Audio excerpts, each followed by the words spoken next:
मेरे साथ खास मेहमान इस वक्त जुड़ रहे हैं, एक एक करके सबका रुख करेंगे। ओम अग्रहरी मेरे साथ जुड़ेंगे, बहुत स्वागत है ओम आपका।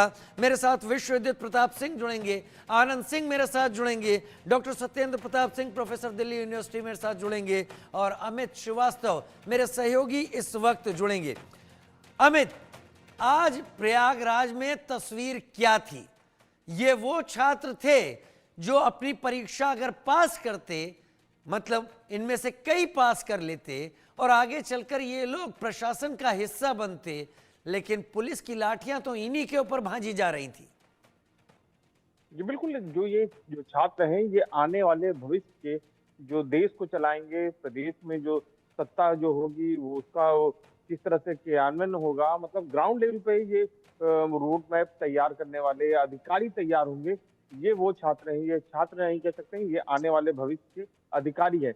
इन्होंने अपनी मांग को लेके वहां पे इनका मांग थी कि जो वन डे वन एग्जाम कराया जाए, क्योंकि आयोग ने कह दिया है कि हम 2 दिन में, जैसे पीसीएस 3 जो एग्जाम होना है वो 7 दिसंबर और 8 दिसंबर को होना है, और दोनों में 2-2 पालियों में एग्जाम होंगे। तो आखिरकार 2 पालियों में क्यों, इनका कहना है कि आखिरकार क्यों 2 पालियों में कराया जाएगा, क्योंकि एक पाली में एक सरल परीक्षा होगी, एक कह रहे हैं कि 2 कठिन परीक्षा होगी, जिससे जो होगे नॉर्मलाइजेशन हो जाएगा।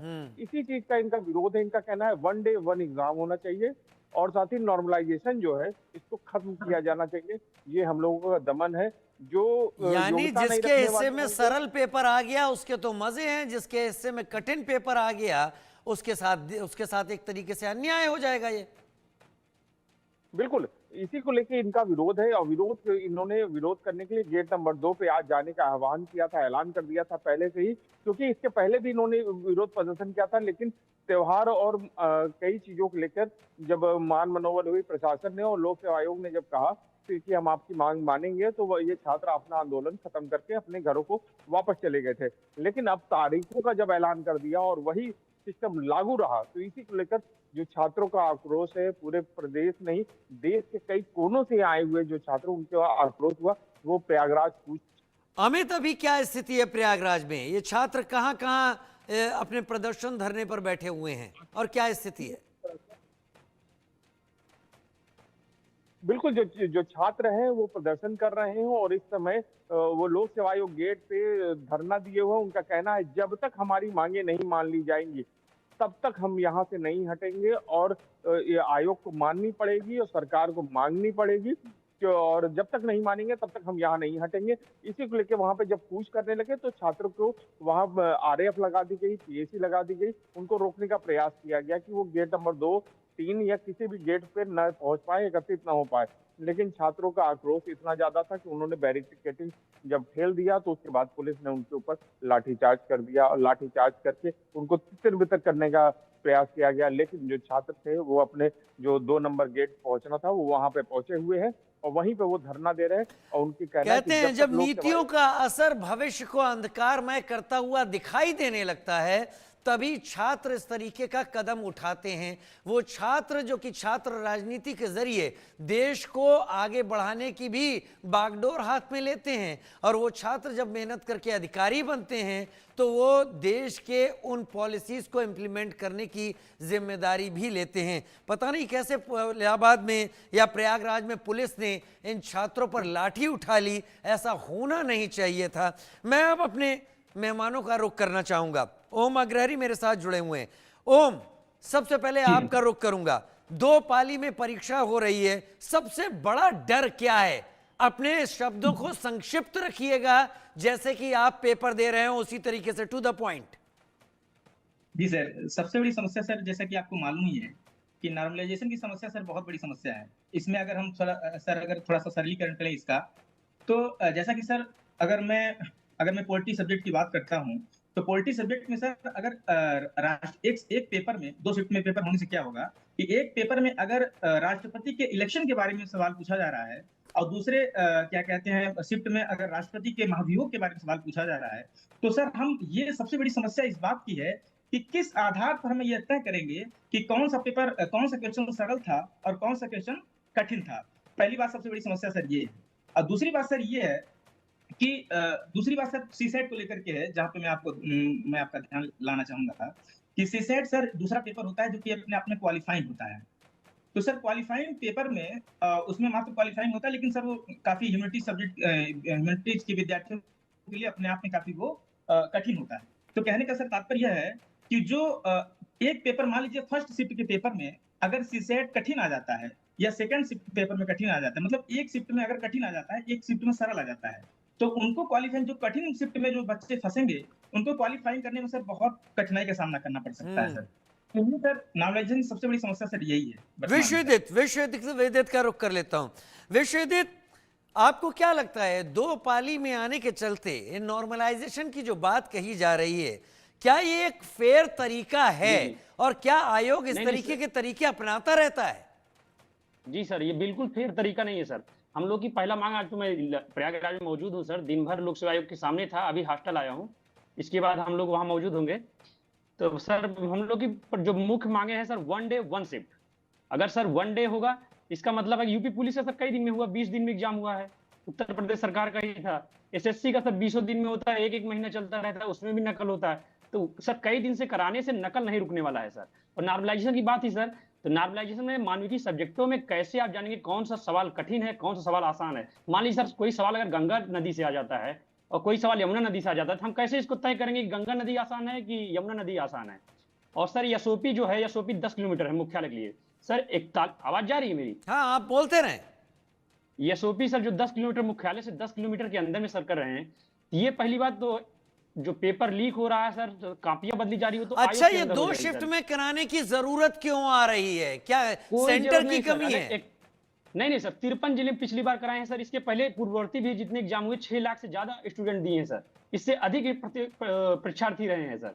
और 53 जिलों को घटा के 41 जिले में कर दिए सर। मैं आनंद कह रहा हूं सिंह, सर 53 ही नहीं, 75 जिले में कर आनंद दे सर। सिंह मेरे साथ जुड़े हुए हैं। जी। आनंद, क्या जी सर। वजह है, क्या वजह है कि डबल शिफ्ट ही ऑप्शन बचा है? क्या इसके अलावा और कोई ऑप्शन था ही नहीं आयोग के पास? सर यहाँ पे मैं आपको बता दूं कि आयोग की एक सोची समझी साजिश दिखती है। आपको मैं थोड़ा सा बृहद जाके चीजों को बताता हूं कि सर फरवरी में जब पेपर आउट होता है तो उसके बाद जो भी प्रक्रियाओं में ये आए और जो जो व्यवस्थाएं लेके आए, उन्होंने पहला इन्होंने बदलाव किया कि एक नई एसओपी लेके आते हैं। फिर उन्होंने कहा कि हम अंतर जनपदीय छोड़ के हटा के बल्कि अंतर मंडलीय लोगों के सेंटर देना शुरू करेंगे कि ताकि पेपर आउट ना हो। सर यहाँ पे कार्य कुशलता की जो कमी है वो आयोग में है, लेकिन उसने छात्रों पे इन बातों को डाल दिया है और ये त्रासदी छात्रों पे थोप दी है कि अब आप डबल शिफ्ट में पेपर दीजिए। अब आप नॉर्मलाइजेशन की मार्ग को सही है, क्योंकि हमारे अंदर कार्य कुशलता नहीं है कि हम एक साथ 6 लोगों का इतने बड़े प्रदेश में पेपर करा सके। कहीं पे भी सेंटरों की कमी नहीं है। हर प्रदेश में, हर जिले में एक जीआईसी जरूर होता है, जीडीसी होते हैं, ऐसे गवर्नमेंट कॉलेजेस होते हैं जहां पे आप बहुत आराम से परीक्षाओं का आयोजन कर सकते हैं और तमाम ऐसे आपके पास आला अधिकारी होते हैं जो इसकी व्यवस्था कर सकते हैं। हाल ही में इन परीक्षाओं के लिए शासन से एक जियो आया जिसमें डीएम को नोडल अधिकारी बना दिया गया था। तो सर इन सारी व्यवस्थाओं के बाद आयोग क्या दिखा रहा है? ये कहीं ना कहीं एक सोची समझी साजिश है कि हम अपनी कमी को छात्रों के ऊपर डाल देंगे तो उससे हमारा जो कार्य कुशलता, जो हमारी कार्य कौशलता की कमी है वो छात्रों पर चली जाएगी और उसके बाद ये भर्तियां आगे जाके निश्चित तौर पर कोर्ट में लटकनी है। और फिर इसी त्रासदियों को झेलते झेलते हम लोग आज क्या है, आज हमने फरवरी में पेपर दिया था सर। आज फरवरी में पेपर देने के बाद हमने आंदोलन किया। उस आंदोलन का हमको जो प्रसाद मिला वो ये मिला कि आज 5 नवंबर को आपने एक नोटिस निकाल दी कि आपका 1 महीने के अंदर पेपर होगा और बदले हुए पैटर्न पर होगा। 2012 से हम छात्र सर इस सिविल सेवा की बदलती हुई पैटर्न को हम लोग सिर्फ देख रहे हैं सर। ठीक है, पिछले 5 वर्ष की तैयारियों ठीक है। में मैं डॉक्टर सत्येंद्र प्रताप सिंह का रुख कर लेता हूं। आप लोगों की बातें सामने निकल कर आ गई। Doctor Satyendra Pratap Singh professor Delhi university मेरे साथ जुड़े हुए हैं। डॉक्टर सत्येंद्र, बच्चों का या पढ़ाई करने के बाद एक अधिकारी वर्ग तक पहुंचना, ये कोई बच्चों का खेल नहीं होता। इसके लिए रात दिन कड़ी मेहनत करनी होती है, एनालिटिकल अपना दिमाग लगाना होता है, एनालिसिस करने की क्षमता अपने अंदर पैदा करनी होती है। क्या एनालिसिस इस बात का करे कि आयोग कहाँ गलत है कहाँ सही है, या एनालिसिस इस बात का करे कि 2 पाली में जो होगा वहाँ नॉर्मलाइजेशन झेलना पड़ेगा? क्या आपको भी लगता है कि इसके जरिए अच्छे छात्र छंट जाएंगे और भ्रष्टाचार को कहीं मौका मिलेगा? सर, बिल्कुल जैसी अभी स्थिति बन रही है, मुझे देख के ये लग रहा है आयोग जो है पीसीएस की परीक्षा नहीं कर ले रहा है, वो परीक्षार्थियों के सब्र की परीक्षा ले रहा है आयोग। कि अब फरवरी में विज्ञापन आता है सर, मतलब फरवरी में परीक्षा की, मतलब ये आरओ का पेपर आउट होता है, मार्च में प्रस्तावित तिथि होती है, फिर परीक्षा जाके दिसंबर में करा रहे हैं आप। एक तो छात्र इतना इंतजार कर रहा है, फिर 16 अक्टूबर को आप एक स्थगन का आदेश लाते हैं, फिर 5 नवंबर को आप ये घोषणा करते हैं कि ये 2 शिफ्ट में होगा। नॉर्मलाइजेशन प्रक्रिया अच्छी है या बुरी है, बहुत सारे परीक्षाओं में लागू है और बहुत सारी चीजें होती हैं, लेकिन इतनी जल्दी और इस तरह करने का मुझे कोई ठोस कारण नहीं दिखता है। जैसा कि 2018 में भी 6 लाख लोग थे, 2022 में भी 6 लाख लोग थे, और जो ये सोपी नकल रोकने को आई, तो एक इंग्लिश में कहावत है कि bad man is quarrel with always with his tools. आप नकल रोकने के लिए बच्चों को बल के वेदी थोड़ी बना देंगे, बच्चों को वेदी पे थोड़ी चढ़ा देंगे। बच्चों का ये बहुत दुर्भाग्यपूर्ण है सिस्टम के लिए, शासन व्यवस्था के लिए। किसान मजदूर घरों के बच्चे जो है, जो और इतना तनाव झेलने के बाद, इतनी मार खाने के बाद, आज के बाद, क्या वो इस लायक होंगे कि अपने पेपर को एकदम पीस ऑफ माइंड में दे पाए? अगर दे रहे हैं तो संस्था की विश्वसनीयता पे निसंदेह फर्क पड़ता है। इसी आयोग में, मैं भी इसी आयोग से सिलेक्ट होकर अधिकारी रहा हूं, उस समय हमने भी आंदोलन किया है। स्केलिंग को लेके एक बहुत ही विश्वसनीयता का माहौल था।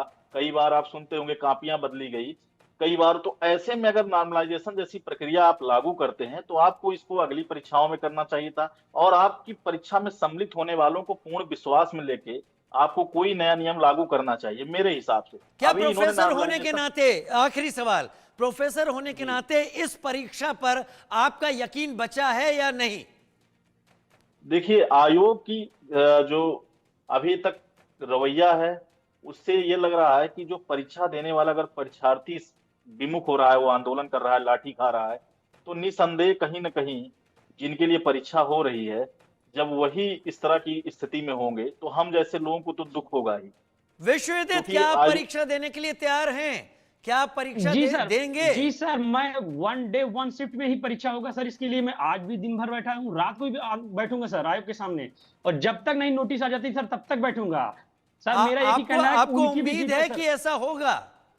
नोटिस बिल्कुल आएगी सर, 1 डे 1 शिफ्ट ही होगा सर, छात्र मनवा के ही रहेंगे सर। इसके लिए एक लाइन कहना चाहूंगा, उनको भी जिद है, जहां बिजलियां गिराने की, तो छात्रों को भी जिद है वहां आशियाना बनाने की। बना लेंगे आप लोग आशियाना, लेकिन कानून सम्मत रहिएगा, दायरे में रहिएगा, कोई भी ऐसी स्थिति ना पैदा हो जिससे आप लोग के ऊपर कोई गलत इल्जाम लगे। आप लोग सरकार के पास अपनी बात पहुंचाएं, हम भी आपके लिए जरिया बन रहे हैं कि उत्तर प्रदेश सरकार आपके लिए सोचे, आपके भविष्य के बारे में सोचे। समय कम है, लेकिन मुझे लगता है कि उत्तर प्रदेश सरकार तक ये मैसेज जाएगा कि बहुत सारे छात्र परेशान हैं, उनका भविष्य दांव पर है, और उम्मीद है कि सरकार और प्रशासन, शासन आपके हक में फैसला लेगा। तो एक छोटे से ब्रेक की तरफ आगे बढ़ रहे हैं, जल्द हाजिर।